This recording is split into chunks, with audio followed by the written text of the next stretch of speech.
Hi hello welcome to జాటీవీ.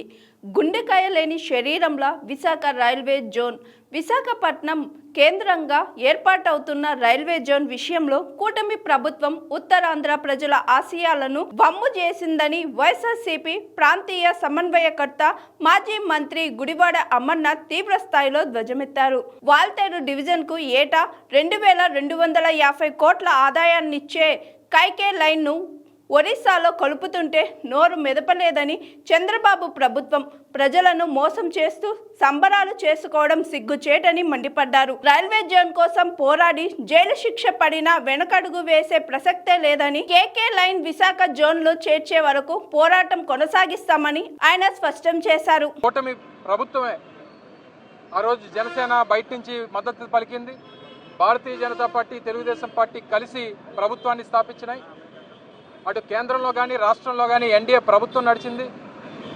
కానీ 2014లో ఇచ్చినటువంటి ఏ ఒక్క హామీని కూడా ప్రజలకి అమలు చేసినటువంటి దాఖలాలు లేవు. ప్రత్యేక హోదా గాలికి వదిలేశారు. పోలవరం ప్రాజెక్టు ఒక ఏటీఎంలా వాడుకున్నారు. విశాఖపట్నం కేంద్రంగా రైల్వే జోన్ ఏర్పాటు గురించి ప్రస్తావించేటువంటి నాదుడే లేడు.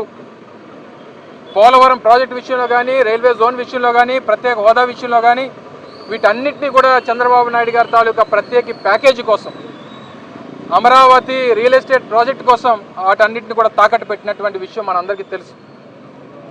అప్పుడు ప్రతిపక్ష నాయకుడిగా జగన్మోహన్ రెడ్డి గారి నేతృత్వంలో విశాఖపట్నం కేంద్రంగా రైల్వే జోన్ ఏర్పాటు చేయాలని దాదాపు 4 దశాబ్దాల కల అయినటువంటి విశాఖపట్నం రైల్వే జోన్, తెన్నేటి విశ్వనాథం గారు మొదలుపెట్టినటువంటి ఈ పోరాటాన్ని ముందుకు తీసుకెళ్లాలి, విభజన చట్టంలో ఉన్నటువంటి ఈ హామీని నెరవేర్చాలని చెప్పే ఉద్దేశంతో ఈ ప్రాంతంలో ఉన్నటువంటి ప్రజల మద్దతుతో జగన్మోహన్ రెడ్డి గారి ఆదేశాల మేరకు వైఎస్ఆర్ కాంగ్రెస్ పార్టీ నాయకత్వం అంతా కూడా కలిసి ఆ రోజు జిల్లా పార్టీ అధ్యక్షుడిగా ఆ రోజు దీక్ష చేపట్టినటువంటి విషయం మీ అందరికీ తెలుసు.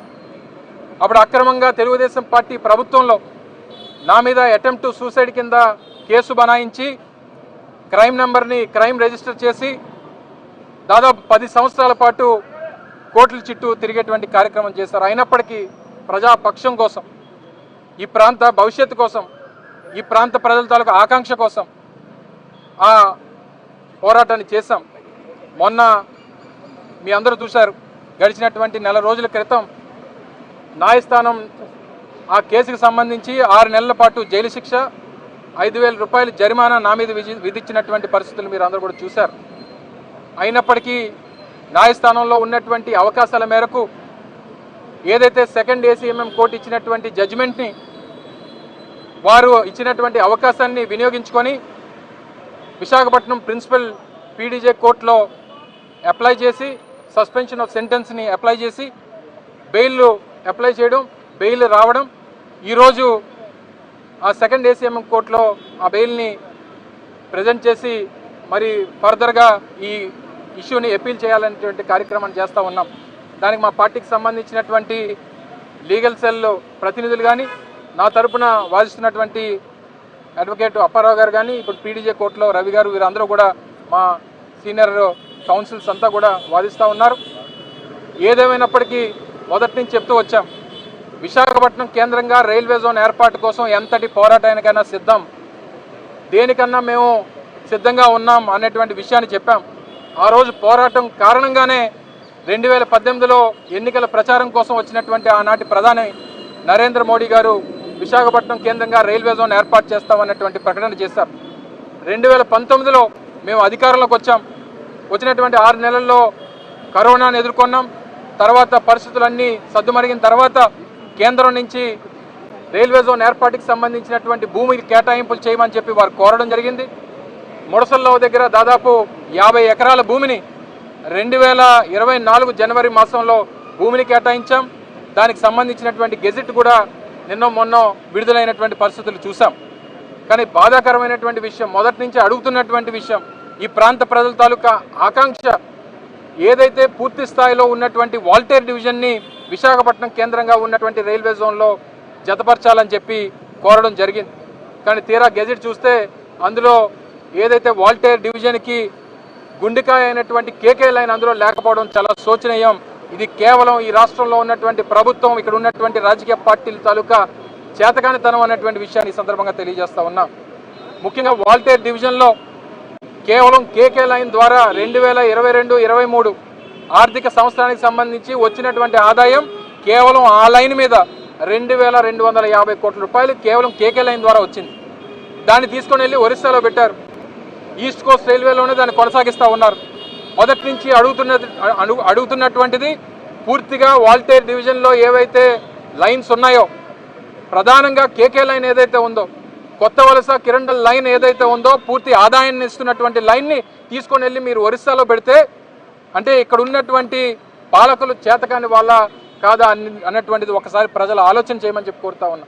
నిన్న మొన్న అధికార పార్టీ నాయకులు మాట్లాడుతూ ఉన్నారు, ఈరోజు స్థానిక పార్లమెంట్ సభ్యుడు మాట్లాడుతూ ఉన్నాడు, మొన్న భారతీయ జనతా పార్టీ రాష్ట్ర అధ్యక్షులు మాట్లాడుతూ ఉన్నారు, మొన్న కొంతమంది తెలుగుదేశం పార్టీ నాయకులు సంబరాలు చేసుకుంటూ ఉన్నారు.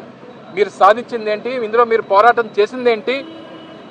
కేవలం మీరు ప్రభుత్వంలో ఉన్నారు కాబట్టి, మీరు ప్రభుత్వంలో ఉండి కనీసం కేకే లైన్ సాధించుకోలేనటువంటి పరిస్థితుల్లో చేతగాని వల్ల మీరు ఉన్నటువంటి పరిస్థితుల్ని ప్రజలందరూ కూడా గమనిస్తూ ఉన్నారు అనేటువంటి విషయాన్ని తెలియజేస్తూ ఉన్నా.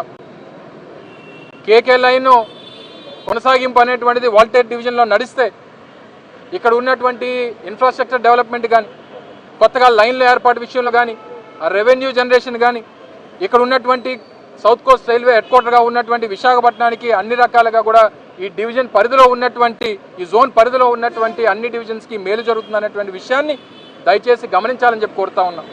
ఇప్పటికన్నా ప్రభుత్వం వారు మారాలి, కేంద్ర ప్రభుత్వం మీద ఒత్తిడి తీసుకురావాలి. మీరు ఒరిస్సాలో భారతీయ జనతా పార్టీ ప్రభుత్వం ఉంది కాబట్టి అక్కడ ఎక్కడ తిరుగుబాటు వస్తుంది అన్నటువంటి ఉద్దేశంతో మీరు మీ చేతకాంతనాన్ని మీరు ప్రదర్శిస్తూ ఉన్నారు.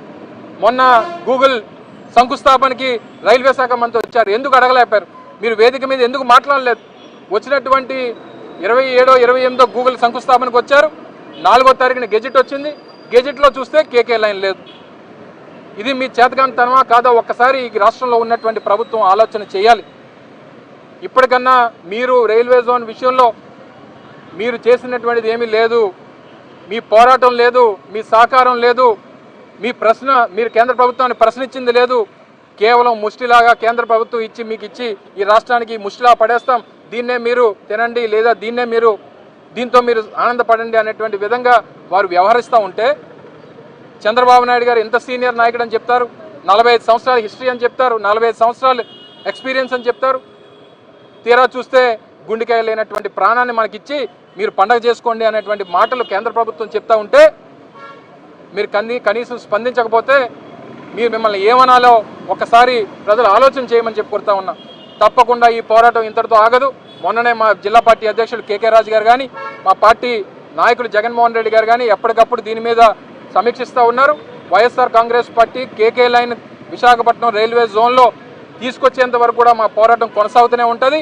నేను వ్యక్తిగతంగా నా మీద ఎన్ని కేసులు పడినా, ఎన్ని శిక్షలు పడినా దేనికన్నా సిద్ధంగా ఉంటాం, ప్రజల కోసం, ఈ ప్రాంతం కోసం, ఈ ప్రాంత భవిష్యత్తు కోసం అనేటువంటి విషయాన్ని మరొకసారి మీ ద్వారా తెలియజేసుకుంటూ, మాకు కూడా న్యాయస్థానాల మీద గౌరవం ఉన్నాయి, మా న్యాయవాదులు ఉన్నారు, అందరూ కూడా ఉన్నారు. తప్పకుండా ఈ న్యాయ పోరాటాన్ని కొనసాగిస్తాం. ఓ పక్క ప్రజాపక్షాన పోరాటం చేస్తాం, ఈ రాష్ట్ర భవిష్యత్తు కోసం దీన్ని కొనసాగిస్తూనే ఉంటాం అనేటువంటి విషయాన్ని మరొకసారి తెలియజేస్తా ఉన్నాం. Hi, this is Swathi. Like చేయండి, షేర్ చేయండి, కమెంట్ చేయండి అండ్ సబ్స్క్రైబ్ చేయండి GRTV.